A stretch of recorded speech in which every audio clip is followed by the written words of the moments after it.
नमस्कार, आप देख रहे हैं भारत समाचार लाइव और मैं हूं आपके साथ वैशाली। आइए रुक करते हैं आज की खास खबर पर। मारवाड़ीगंज स्थित श्री राधा कृष्ण मंदिर इस बार भव्य धार्मिक आयोजन का साक्षी बनने जा रहा है। यहां 8 सितंबर से 15 सितंबर तक श्रीमद् भागवत कथा एवं पितृ यज्ञ का आयोजन होगा। इस दौरान श्रद्धालु भगवान श्री कृष्ण की लीलाओं, भक्ति और धर्म से जुटे अमृतमय प्रवचनों को श्रवण करेंगे। कथा व्यास के रूप में आचार्य अमन कृष्ण शास्त्री महाराज इटावा वाले मंचासीन होंगे।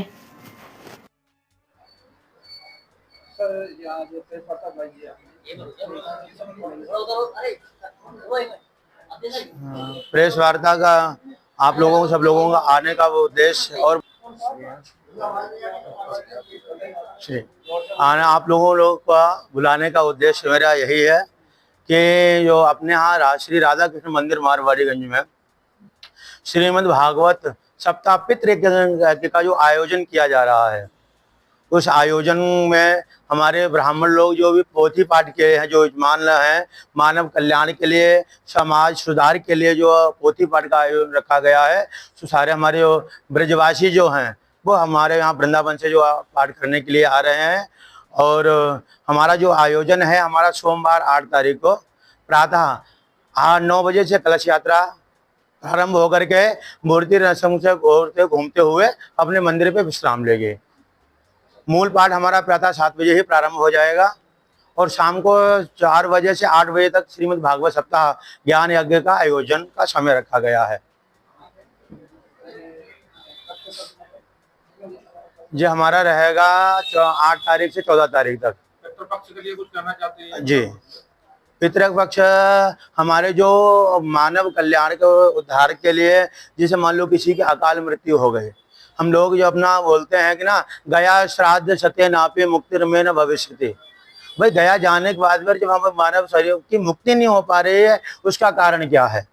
तो भाई हम लोग जो संकल्प बोलते हैं, संकल्प इसमें बहुत में बड़ा विधान किया दिया गया है कि संकल्प हमने बोला यदि नाम का यार गोत्र का उच्चारण यजमान को स्मरण नहीं है, यदि नाम और गोत्र का सही उच्चारण नहीं हो रहा है, स्थान का सही उच्चारण नहीं हो पा रहा है, तो फिर बात गया साध्य सबसे हमारी मुक्ति में गया जाने के बाद भी मनुष्य की मुक्ति नहीं हो पा रही है। तो उसके लिए श्रीमद् भागवत महापुराण का आयोजन किया गया है कि धन्या भागवती वार्ता प्रेत पीड़ा विनाशिनी सप्ताह हो तथा धन्या कृष्ण लोक फल प्रदा, कि प्रेत पीड़ा को भी दूर करने वाली श्रीमद् भागवत है।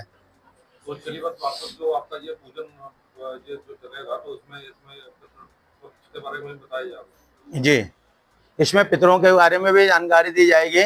भाई ये 16 दिन हमारे होते हैं कनातों के, पितृपक्ष से माना गया है। इनमें सारे कार्यों को एक साइड में करके, एक साइड मतलब ये नहीं उन कार्यों को करा नहीं जाएगा, सारे कार्य किए जाएंगे। बस कुछ ऐसे कार्य हैं, विवाह मुहूर्त आदि वगैरह हो गया, गृह प्रवेश आदि का मुहूर्त हो गया, कुछ भूमि आदि पूजन हो गए, तो कुछ पूजन ऐसे हैं जिसमें वो नहीं किए जाएंगे, वैसे सारी कार्य और तो करे जाएंगे। इसमें 16 दिन पितरों के लिए इसलिए कहा गया है कि पितरों के 16 दिन के ही लिए ही पितृ लोग हमारे अपने गौलोकवासी कोई हैं या कोई अपने कहीं किसी आने, तो वो हमारे घर पे आते हैं।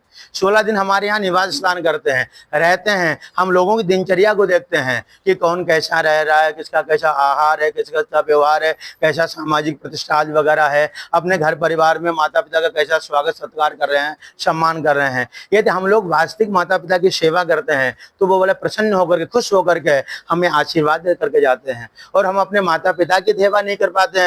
भाई कुछ बच्चों को मानना होता माता शत्रु पिता वैरी, ऐसा भाव भी रखते हैं।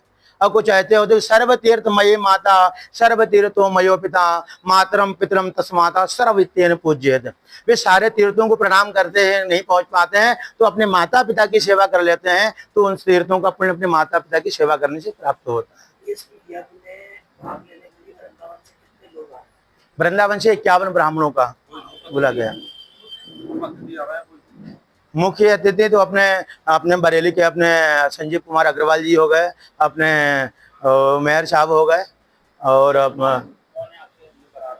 ये हैं उनका हम अपना एक तो गोयल टेंट हाउस वाले हो गए, अंकुर गोयल साहब हो गए, अपने श्याम सुंदर सोनी हो गए, और हमारे यहाँ अरविंद अग्रवाल हो गए, हमारे मंदिर की संस्था में भी हैं, उनका भी पाठ हो रहा है। हमारे क्या बोलते हैं अपना मान है, उनका रोज नित्य पूजन में भी कुछ है और अपने अन्य रिवाजों को अपना रोज पोथी पाठ में भी रखना।